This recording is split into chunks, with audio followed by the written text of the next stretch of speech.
Shalom, salam sejahtera bagi saudara dan saudari yang saya kasih dalam Yesus Kristus yang kembali pada saat ini dapat bersama-sama di acara ibadah kita untuk dapat memperoleh kekuatan dari surga saat kita mempelajari firman Tuhan dengan mempelajari pelajaran sekolah sahabat kita. Baik, kita akan memulai dengan doa dan pada saat ini saya mengundang kita semua untuk dapat duduk pala dan bersatu dalam doa.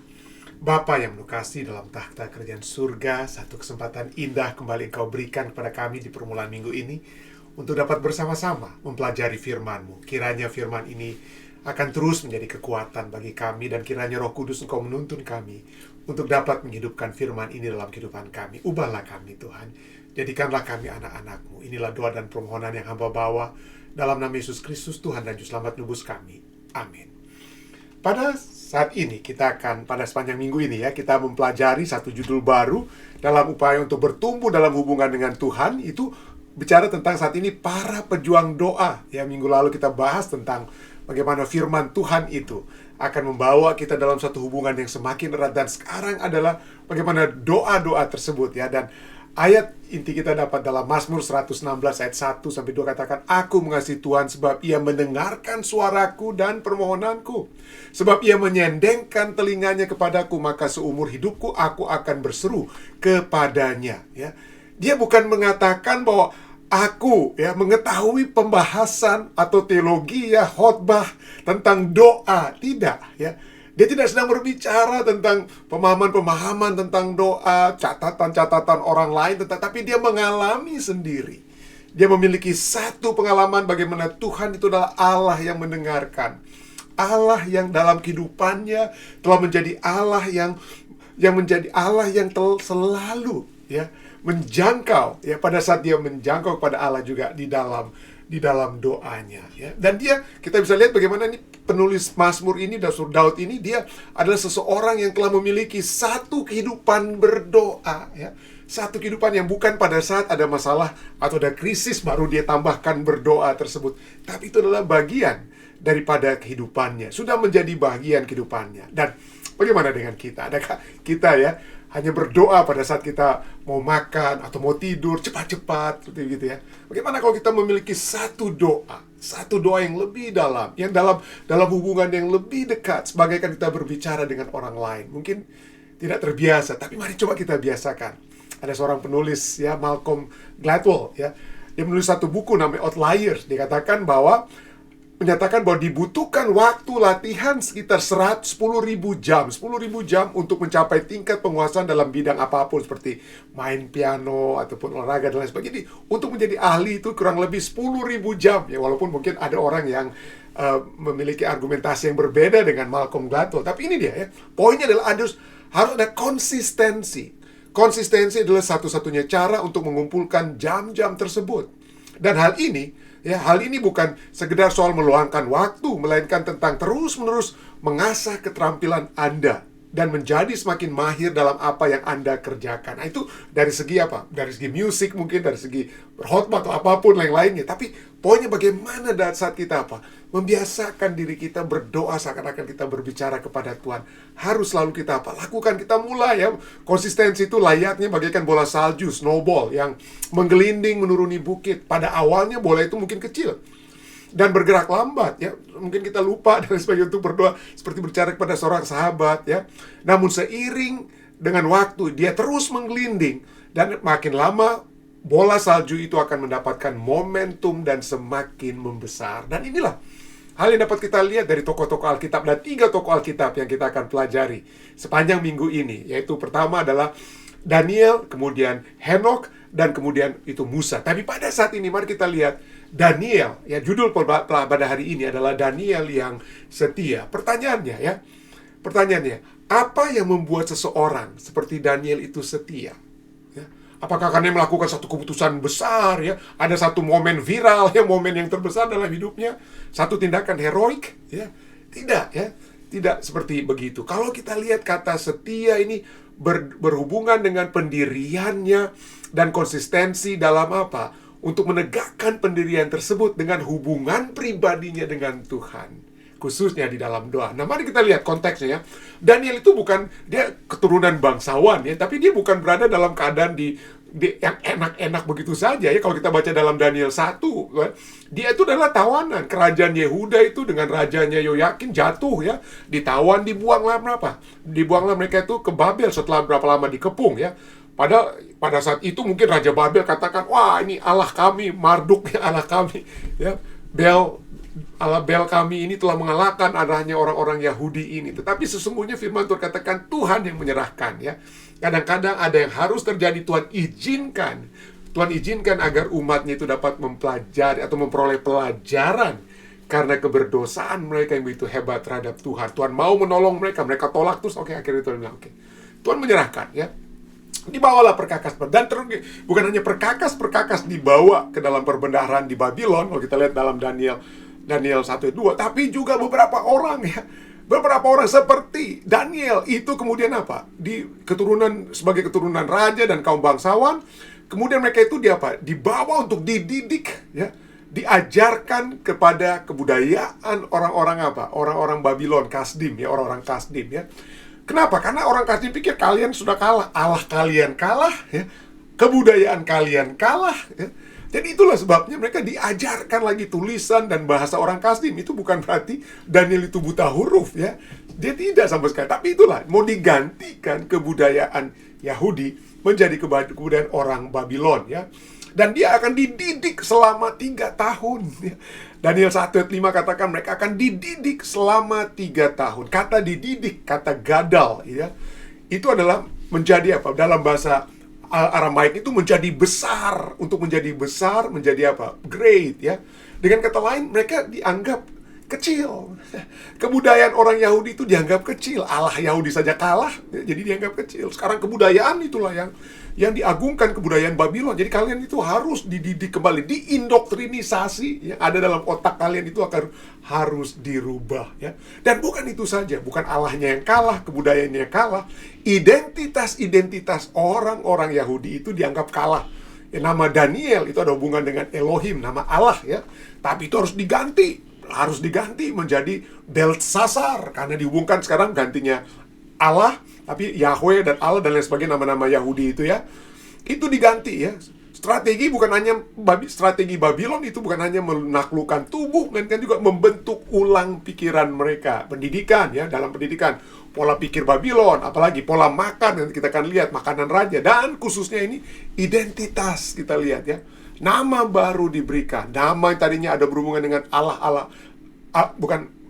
nama berhubungan dengan Allah orang Yahudi yaitu Elohim atau Yahweh, sekarang itu digantikan dengan Bel, seperti Daniel menjadi Belsasar ya, teman-temannya menjadi Sadrak, Mesak, Abednego. Nah, Daniel is okay ya, dari segi kebudayaan, belajar bahasa Kasdim nggak ada masalah ya, nggak ada masalah dalam segi pendidikan. Tapi ada yang apa? Ada yang menjadi, yang harus kita lihat, yang tidak bisa diganggu gugat dalam diri Daniel ya, yaitu pada saat dia diminta untuk apa? Makan dengan makanan raja. Nah, tentu saja banyak interpretasi, katakan ya mungkin karena makanannya haram ya, dan lain sebagainya. Mungkin ya, itu mungkin. Tapi di dalam pemahaman orang-orang zaman dahulu, makan bersama itu juga menjadikan satu wujud kita memiliki satu perjanjian, diasosiasikan dengan apa? Dengan kerajaan setempat, dalam arti kita apa? Gini, makanan raja ya, makanan raja. Jadi kita seakan-akan berada di bawah Allahnya sang raja. Tetapi Daniel tidak mau itu. Dia berketetapan, katakan dia berketetapan untuk tidak menajiskan dirinya dengan santapan raja dan dengan anggur yang biasa diminum raja. Dimintalah kepada pemimpin pegawai supaya ia tidak usah menajiskan diri. Coba kami. Kalian pikir ini dengan makan makanan raja ini, ya tentu saja Daniel minta kemudian sayur-sayuran, makanan yang menyehatkan ya, gantinya makanan raja yang mungkin tidak menyehatkan ya. Tapi itu intinya adalah dia minta untuk 10 hari dicoba. Kita tahu kisahnya mungkin ya, kalau kita belajar dari Daniel pasal 1. Tapi dia tidak mau lebih oke, namanya bisa saja raja ganti dia namanya Beltsasar. Walaupun dalam buku Daniel dia nggak pernah menggunakan, dia menulis namanya sebagai Beltsasar. Dia terus gunakan namanya sebagai Daniel. Kenapa? Karena dia tidak mau diasosiasikan dengan keyakinan ya, keyakinan kerohanian orang-orang Babylon. Dia berketetapan dalam hati, bahasa Indonesianya ya. Daniel berketetapan, bahasa Inggris terjemahan lain, misalnya New King James Version katakan dia bertujuan dalam hatinya New American Standard Bible, dia mengambil keputusan, memutuskan, berhati teguh, berhati tegas untuk apa? Menyatakan bahwa dia apa? Dia tidak memiliki satu keyakinan kerohanian bersama-sama dengan orang-orang Babylon. Nah, ini bahaya ya. Daniel itu kan sebagai orang yang kalah dalam artinya dia budak hamba, itu nggak boleh biasanya melawan, tapi dia berani saja, dia oke saja ya. Jadi, tapi dia sudah menetapkan, ini bukan satu pemikiran yang tiba-tiba muncul ya. Dia bukan tiba-tiba muncul. Jadi poinnya di sini kita bisa lihat bahwa Daniel tuh siap mempelajari bahasa mereka. Bahasa orang Babylon, oke, dia pelajari, nggak ada salahnya ya. Mendalami sastra mereka, it's okay. Bekerja dalam pemerintahan mereka, it's okay. Namun dia tidak membiarkan Babel merubah hubungannya dengan Allah. Ya. Dia tidak mau hubungannya, keyakinannya itu dirubah di Babel. Dan ini telah dikatakan diputuskannya. Jadi kesetiaan itu telah diputuskan sebelum pencobaan datang, sebelum masalah datang.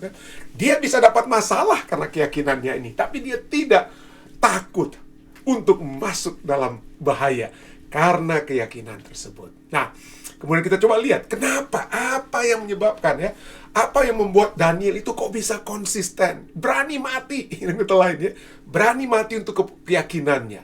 Kalau kita lihat dari Fatsal 1 ini, dia bisa ada bahaya kematian ya kalau dia menolak raja, tapi puji Tuhan setelah 10 tahun oke, diuji, ternyata dia lebih bagus ya. Oke, dia menjadi orang yang paling pandai. Kalau kita lihat akhir dari kejadian dari Daniel Fatsal 1, dia orang paling pandai. Tapi sekarang ancaman kematian itu dapat kita lihat begitu hebat terjadi dalam Daniel Fatsal 2 ya. Daniel Fatsal 2 pada tahun kedua pemerintahan Nebukadnezar. Bermimpilah Nebukadnezar, karena itu hatinya gelisah dan ia tidak dapat tidur. Daniel 2 ayat 1. Ya, ada mimpi dia. Ada mimpi dia. Lalu ia panggil orang-orang pintarnya, orang-orang berilmu, ahli jampi, ahli sihir, para orang kasdim, untuk menerangkan kepadanya tentang mimpinya itu. Maka datanglah mereka dan berdiri di hadapan raja. Berdiri mereka di hadapan raja. Nah, kalau kita lihat Daniel itu orang yang paling pandai di akhir Daniel 1. Tapi dalam Daniel 2 dia tidak dipanggil. Dia dan teman-teman ketiga temannya itu, Sadrak, Mesak, Abednego itu tidak dipanggil. Kenapa? Karena mereka kan budak ya. Mereka itu orang-orang yang dianggap kalah ilmu mereka, lebih rendah kebudayaan mereka dan lain sebagainya. Walaupun sudah terbukti, tapi raja tetap berpikir, wah ini orang-orang pintarnya itu lebih pintar ya. Tapi sekarang teruji, apa betul-betul lebih pintar nih orang pintarnya raja ya. Sekarang ada perbandingannya ya dengan kata lain ya. Mari kita lihat. Dia panggil orang berilmu itu ya.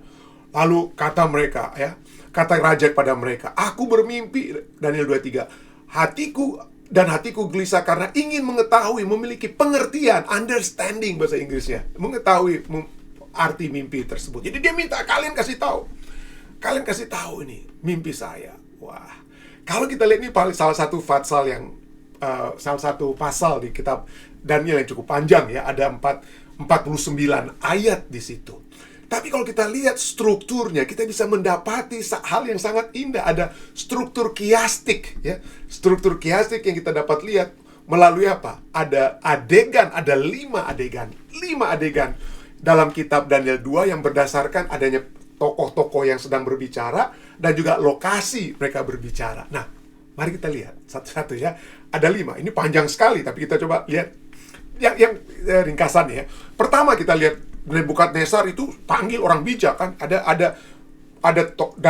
sekarang kita lihat Nebukadnezar dan para apa? Orang-orang bijak di Babylon, Daniel 2 ayat 1 sampai 13. Lalu kemudian karena mereka tidak bisa menjawab tentang permohonan raja, wah diancam mati. Lalu sampailah berita tersebut kepada Daniel, dan pada saat itu yang terjadi adalah Daniel berbicara dengan Ariok, dan kemudian Daniel berbicara dengan raja untuk meminta waktu untuk dapat menginterpretasikan dan memberitahu dan interpretasi mimpi raja. Itu Daniel 2 ayat 14 sampai 16. Yang ketiga, kemudian setelah dia pulang ke tempatnya, dia panggil ketiga sahabatnya dan mereka berdoa. Daniel 2 ayat 17 sampai dengan 23. Ini terus berlanjut ya, ayat demi ayat. Dan kemudian yang terjadi kemudian setelah dia berdoa dan lain sebagainya ini, kemudian Daniel kembali bertemu dengan Ariok dan kemudian dengan raja ya. Kemudian kita lihat ini dalam Daniel 2 ayat 24 sampai 25. Dan kemudian terakhir kita lihat adegan terakhir dari Daniel Fatsal 2. Ini bagaikan seperti satu play ya. Jadi kita lihat bagaimana sekarang Nebukadnezar hanya dia berdialog dengan Daniel. Dalam Daniel 2, 26 sampai dengan 49. Jadi kita lihat bagian pertama dan bagian kelima itu sama ya. Ada paralelnya, ada gambarannya, ada dia punya mirror ya, ada cerminannya. Daniel 2 dan Daniel 4 itu ada cerminnya. Daniel Ariok Raja, Daniel Ariok Raja. Tapi yang menjadi inti selalu dalam satu kiastik struktur kiastik adalah apa yang di tengah-tengah. Itu yang menjadi inti penting. Inti dari pelajaran Daniel 2 bukan hanya seringkali kita fokus pada kepala dari mimpi raja, kepala dari emas, kepala emas itu kerajaan Babylon ya, dan seterusnya ya, perak, tembaga, besi dan tanah liat, lalu tanah liat dari patung. Banyak kali kita fokus hanya kepada patung, tapi inti Daniel 2 itu adalah seperti apa yang kita lihat di sini, yang di tengah-tengah. Dan yang di tengah-tengah ini kita bisa lihat juga pada saat kita lebih merinci apa yang tertulis dalam kitab Daniel ini. Mari kita lihat ya, kembali kita lihat seperti tadi, tapi saya ingin membuat kita supaya ada fokus kepada yang di tengah-tengah ini. Daniel dan teman-temannya berdoa. Kita lihat itu akan diapit oleh dua statement apa yang tertulis dalam Alkitab. Nah, mari kita lihat. Tolong sabar. Mari kita lihat ya. Pertama kita lihat ada Nebukadnezar dan orang bijaksana. Mereka tidak bisa memberikan penafsiran. Tanpa penafsiran, raja marah dan orang bijaksana harus dibunuh. Itu ayat 1-9. Kemudian ada satu statement yang dinyatakan yang tertulis dalam Daniel 2 ayat 10-11. Inilah statement para orang-orang bijak Babylon. Apa yang mereka katakan? Para kasdim itu, tolong baca Daniel 2 10-11. Para kasdim itu menjawab raja, tidak ada seorang pun di muka bumi yang dapat memberitahukan apa yang diminta Tuanku Raja, selain dari dewa-dewa yang tidak berdiam di antara manusia. Wah, raja marah, kemudian coba dibunuh. Itulah kemudian Daniel datang. Daniel berbicara dengan Daniel berbicara dengan Ariok, dan Daniel kemudian pergi menghadap raja. Ayat ke-12 sampai ayat 16 ya, 12 sampai 16. Lalu yang ketiga, kita lihat ada doa, ada wahyu. Pernyataan mimpi tersebut diberikan kepada Daniel, dan Daniel memuji Tuhan. Daniel 2 ayat 17 sampai 23. Kemudian sesudah itu, setelah dia memuji Tuhan, Daniel kembali bertemu dengan Ariok, dan Daniel kemudian menuju kepada raja. Daniel 2 ayat 24 sampai 26. Dan kemudian mari kita lihat apa statement yang kembali dinyatakan oleh Daniel kepada raja. Seperti gambaran apa yang orang Kasdim jawab kepada raja. Inilah tertulis dalam Daniel 2 ayat 27 dan 28. Jadi lihat apa yang dinyatakan orang Kasdim, apa yang dijawab oleh Daniel itu sangat berhubungan. Ayat-ayatnya juga itu menunjuk ada yang di tengah daripada pernyataan orang Kasdim dan Daniel. Di tengah-tengah itu doa, wahyu, dan pujian. Dalam ayat 27 sampai 28 Daniel menjawab. Ini tertulis dalam Alkitab Daniel 2 ayat 27 sampai 28 bagian pertama. Daniel menjawab, katanya kepada raja. Sama seperti para kasdim itu menjawab raja. Bahasa Ibraninya sama ya. Daniel itu menjawab raja, seperti begitulah. Tapi dalam ini ayat Indonesia, bahasa Indonesia katakan apa? Daniel menjawab, katanya kepada raja, rahasia yang ditanyakan Tuanku Raja tidaklah dapat diberitahukan kepada raja oleh orang bijaksana, ahli jampi, orang berilmu, atau ahli nujum. Tetapi di sorga ada raja yang menyingkapkan rahasia-rahasia. Dia tidak memberikan kredit kepada dirinya sendiri. Dia tidak bilang, saya bisa nih raja, saya udah tahu nih, saya akan kasih tahu nih raja sekarang. Tidak. Dia berikan kredit hanya kepada Allah. Dan itulah sebab kita lihat bagaimana ada hubungannya dengan apa yang dia dikatakan oleh para kasdim. Dan yang terakhir kita lihat ada kembali pembicaraan antara Nebukadnezar dan Daniel. Ada penafsiran di situ. Raja memuji, kemudian Daniel diberi penghargaan. Coba kita lihat, ya ada cermin di sini. Ada cerminannya. Nebukadnezar orang bijaksana, Nebukadnezar dan Daniel. Tapi yang di atas tanpa penafsiran, sekarang Daniel ada penafsiran ya. Ada raja yang marah, tapi sekarang ada raja yang memuji. Ada orang-orang bijaksana harus dibunuh, sekarang Daniel diberi penghargaan. Lalu yang B, itu ada dia punya apa? Ada dia punya cerminan ya, para kasdim seperti katakan tadi. Dan di sinilah kita lihat ada lagi Daniel dan Ariok ya. Tapi yang tidak ada persamaan. Artinya yang menjadi inti dari pembahasan itu adalah apa? Adalah bagaimana Daniel berdoa. kepada Tuhan, ya. Daniel berdoa, kenapa? Karena raja sangat marah, ya. Dia memerintahkan semua orang di bijaksana itu apa? Di Babel mati. Demikian juga Daniel dan teman-temannya dalam Daniel 2:13 terancam untuk apa? Akan dibunuh. Terancam untuk dibunuh. Tapi kemudian apa yang dia lakukan? Dalam masalah, ya. Dalam masalah, apa yang Daniel lakukan? Ya, dia tidak langsung cari, gimana nih caranya supaya selesaikan masalah. Mungkin saya negosiasi dulu. Saya negosiasi, saya coba atur skema apa yang dapat saya buat, ya. Tidak. Apa yang dia lakukan terlebih dahulu? Daniel 2 ayat 17-18. Maka pulanglah Daniel dan memberitahukan hal itu kepada Hananya, Misal, dan Azaria teman-temannya, dengan maksud supaya mereka memohon kasih sayang kepada Allah semesta langit mengenai rahasia itu, supaya Daniel dan teman-temannya jangan dilenyapkan bersama-sama dengan orang bijaksana yang lain di Babel. Dia tidak panik dalam menghadapi masalah. Hampir mati, akan mati, ya, dengan kata lain. Dia tidak panik. Dia tidak coba cari jalan keluar sendiri dari masalah, coba ulur-ulur waktu, ya, atau apa. Tapi dia pulang ke rumah dan ayat ini katakan memohon kasih sayang Allah. Seek mercies, ya. Dia memiliki satu pengetahuan tentang permohonan yang mungkin kita tidak kita seringkali tidak lihat seperti begitu, yang seperti dia lihat pada saat itu, ya. Jadi dia datang bukan sebagai orang yang dia mengetahui ketidakadaannya, ketidakmampuannya. Dia tidak akan mungkin dengan pengetahuannya, dengan kemampuannya sendiri mengetahui mimpi sang raja, ya. Dia tidak akan mungkin. Jadi dia meminta, dia begging kepada Tuhan, ya, memohon kasih sayang, ya, seperti seorang pengemis. Itulah sebabnya Yesus berkata dalam Matius 5 ayat 3, berbahagialah orang yang miskin. Dalam konteks miskin, jadi pengemis yang minta, angkat tangan ke atas, yang gak punya apa-apa.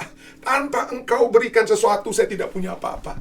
Itu Yesus katakan, berbahagialah orang yang miskin di hadapan Allah. Bukan karena saya sudah pendeta, saya sudah jago teologi, saya gak perlu berdoa, saya dengan kemampuan saya bisa jawab pertanyaan-pertanyaan Anda dan lain sebagainya. Tidak, kita harus selalu bermohon kepada Tuhan, selalu menjadi orang yang miskin di hadapan Allah. Dan itulah orang yang akan mempunyai kerajaan surga. Artinya segala kuasa di surga itu akan diberikan kepada orang yang bermohon, ya. Dan itulah kerajaan surga dibuka kepada Daniel, ya. Kebijaksanaan surga diberikan kepada Daniel. Maka Daniel 2 ayat 19-23, maka rahasia itu disingkapkan pada Daniel dalam apa? Dalam suatu penglihatan malam. Lalu Daniel memuji Allah semesta langit. Berkatalah Daniel, terpujilah nama Allah, ya. Terpujilah nama Allah dari selama-lamanya sampai selamanya, sebab daripada dialah hikmat dan kekuatan, ya. Dari dialah hikmat dan dia memuji Tuhan, ya. Bukan dia langsung pada saat setelah dia bangun disingkapkan, ya. Disingkapkan penglihatan tersebut, dia langsung lari ke raja. Raja, saya udah tahu. Enggak. Dia tidak bahkan pergi ke teman-temannya. Sebelum dia bertemu dengan manusia, dia bersyukur kepada Tuhan yang baru saja memberikan penglihatan itu kepada dirinya. Dia jatuh tersungkur kembali kepada Tuhan, memuji, ya. Dia memuji kepada Tuhan, ya. Dan disinilah kita lihat, ya, dia memuji, dia katakan Allah itu yang mengubah waktu, ya. Dia memecat raja, mengangkat raja, dia memberi hikmat pada orang bijaksana, pengetahuan pada orang yang berpengertian. Dialah yang menyingkapkan hal-hal yang tidak terduga dan yang tersembunyi. Dia tahu apa yang ada dalam gelap dan yang terang ada padanya. Ayat 23, ya Allah nenek moyangku, kupuji dan kemuliakan Engkau, sebab Engkau mengaruniakan kepadaku hikmat dan kekuatan, dan telah memberitahukan kepadaku sekarang apa yang kami mohon, ya, kepadamu. Engkau telah memberitahukan kepada kami hal yang dipersoalkan raja. Begitu rendah hati Daniel, ya. Padahal cuma yang terima mimpi itu cuma terima jawaban daripada mimpi yang Tuhan berikan dalam mimpi itu hanya Daniel. Tapi di sini dia katakan apa? Engkau yang memberitahukan sekarang kepada apa? Kepada kami, ya, bukan hanya dirinya sendiri, tapi kepada semua yang telah berdoa bersama. Seringkali kita berdoa bersama-sama satu jemaat, tapi kemudian itu karena doa saya tuh, ya. Karena doa, bukan, itu doa bersama, ya. Tidak untuk menjadi satu kepujian bagi seorang, tapi Daniel berbicara tentang apa? Engkau telah memberitahukan kepada kami yang berdoa, ya. Walaupun yang terima itu dia, dengan kata lain, ya. Dan disinilah dia puji Tuhan tersebut, ya. Dia tidak ambil kredit bagi dirinya sendiri, ya. Kenapa ini terjadi? dia memuji Tuhan. Kalau kita lihat kembali ya, semua keberhasilan yang dia peroleh, kita lihat seperti tadi, chiastic structure ya. Dia semua itu dia peroleh karena apa? Karena adanya doa yang telah menghubungkan Daniel ya, yang telah menghubungkan Daniel dengan Allahnya. Ya, coba kita sebelum itu ya. Orang Kasdim bilang, ini teologianya orang Kasdim, Allah itu jauh sekali ya. Allah jauh sekali. Saat ini kami tidak bisa mungkin dengan jampi-jampi kami, dengan persembahan-persembahan kami, dengan Allah itu tidak bisa saat ini memberitahukan kepada kami itu nggak bisa diberitahukan. Ya. Ya. Allah itu sangat jauh. Ya. Tetapi Daniel di sini katakan Allah itu hanya sejauh doa. Ingatlah itu seperti kita sering dengar ya. Allah kita itu hanya apa? Sejauh doa. Dan inilah Daniel ya. Satu hal yang kita bisa lihat dalam kehidupan Daniel adalah kehidupan berdoanya. Dan dia tidak berdoa pada saat ada masalah baru dia berdoa seperti seakan-akan ya. Kita lihat beberapa dekade berikutnya ya, kita lompat kepada beberapa dekade. Dia sudah menjadi orang yang tua dalam Daniel 6 ya. Dia sudah menjadi perdana menteri di kerajaan Medo Persia, bukan lagi kerajaan Babylon. Dan itu menimbulkan kecemburuan orang-orang menteri-menteri lainnya. Kenapa nih orang Yahudi ini bukan orang Medo Persia nih yang jadi perdana menteri, bukan kami. Akhirnya mereka buatlah, kalau Anda terus baca ya Daniel pasal 6 ya. Bagaimana mereka mencoba untuk menjatuhkan Daniel. Dengan cara apa? Wah, bikin raja supaya membuat apa? Membuat titah raja, membuat hukum. Ya, semua orang tidak boleh berdoa selama beberapa puluh hari ini selain berdoa kepada raja. Dan apa yang terjadi kemudian? Daniel 6 ayat 11 katakan apa? Demi didengar Daniel bahwa surat perintah itu telah dibuat, pergilah ia ke rumahnya. Di dalam kamar atasnya ada tingkap-tingkap yang terbuka ke arah Yerusalem. Yerusalem dalam keadaan apa? Yerusalem itu dalam keadaan hancur, babak belur ya. Tidak ada lagi Ka'bah, tidak ada lagi bait suci maksud saya. Sudah dihancurkan tembok Yerusalem, semuanya sudah hancur, tapi dia tetap menghadap ke Yerusalem ya. Ya. 3 kali sehari ia berlutut, berdoa serta memuji Allahnya seperti yang biasa dilakukan. Dia bukan hanya berdoa saat akan terancam masuk ke lubang singa, ke goa singa atau tempat lubang singa ya. Kalau dia sampai tetap berdoa, kenapa? Ini sudah menjadi kebiasaan. Dia berdoa bukan kepada tempat yang sudah hancur, tapi kepada apa yang dikatakan dalam 1 Raja-Raja 8 ayat 47 sampai 49. Waktu Salomo mendedikasikan Ka'bah, bait suci di Yerusalem, Salomo katakan, biarpun nanti umat-umatmu akan pergi ke tempat-tempat lain, biarlah mereka tetap mengenal Allah.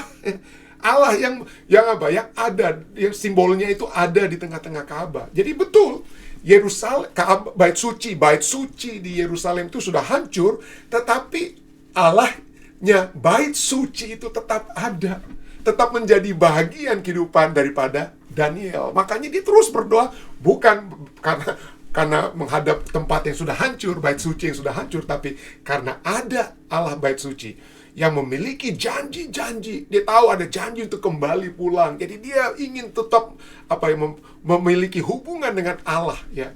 Hubungan dengan Allahnya tersebut seperti yang biasa dia lakukan.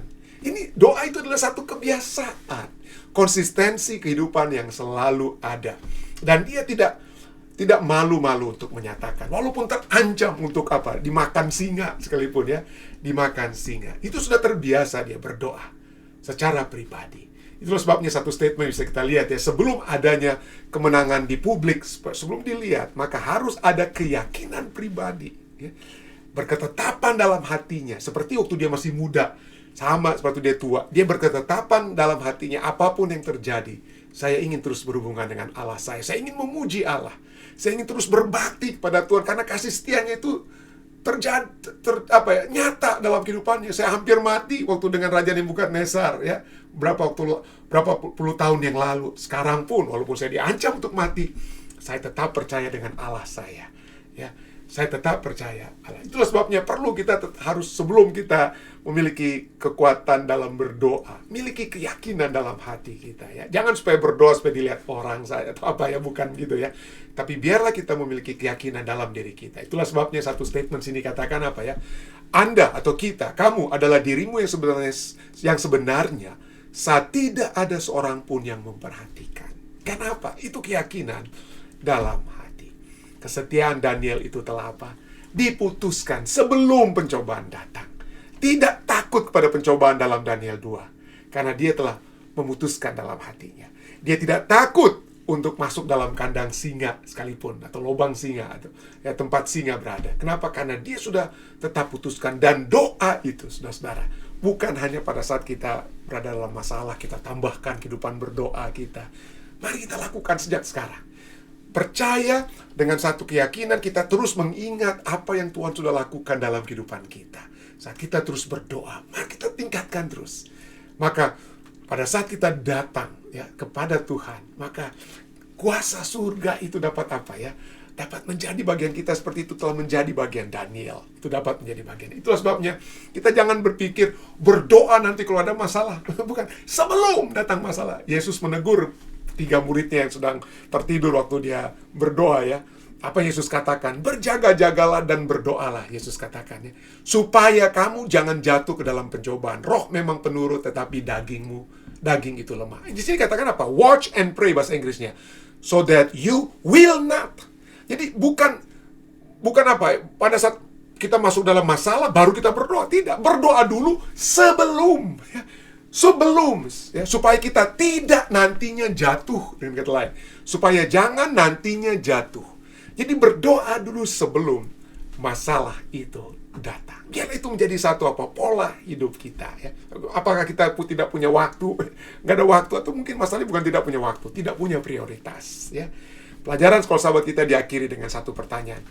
Mengingat kisah ini, betapa lemahnya alasan-alasan Anda untuk tidak berdoa. Kita pikir, nggak ada waktu. Apa kita ini lebih sibuk dari Daniel? Ya. Ya. Apa kita lebih sibuk dari Daniel? Ya? Dalam kesibukannya sebagai Daniel ya, dalam kesibukannya sebagai perdana menteri di negara adidaya yang berkuasa, Daniel tetap berdoa 3 kali sehari. Apa kita tidak punya waktu berdoa?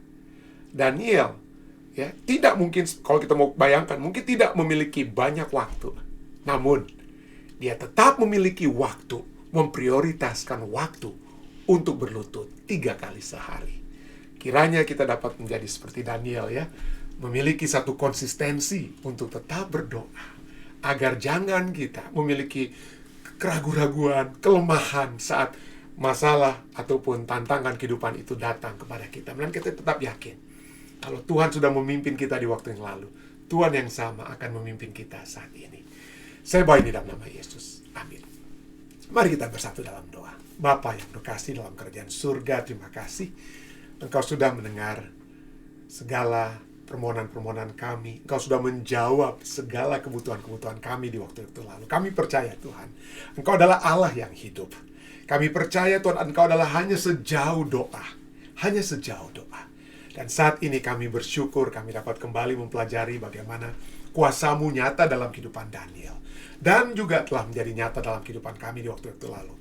Ajarkanlah kami Tuhan untuk terus memprioritaskan waktu untuk berdoa berhubungan dengan Engkau. Terima kasih Tuhan. Kiranya pelajaran ini dapat menjadi kekuatan dan kehidupan, menghidupkan kami dalam satu kehidupan yang selalu berdoa.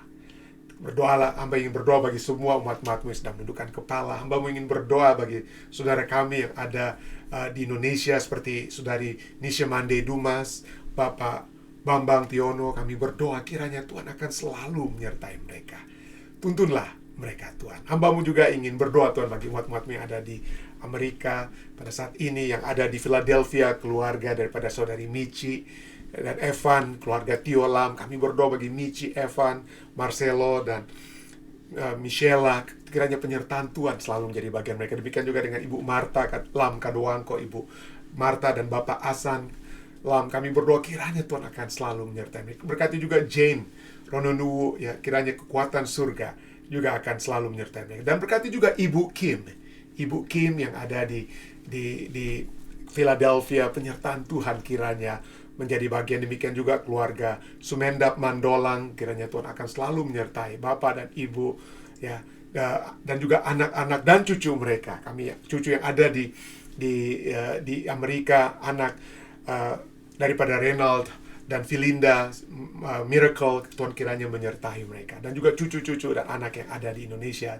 juga akan menjadi bagian keluarga Sumendap Kumendong.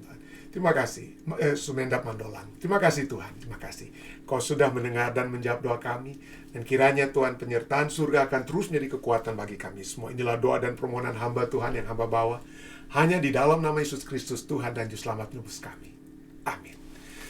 Sekali lagi terima kasih saudara-saudara sekalian yang sudah bersama-sama. Sampai bertemu kembali besok di waktu yang sama. Tuhan menyertai kita semua.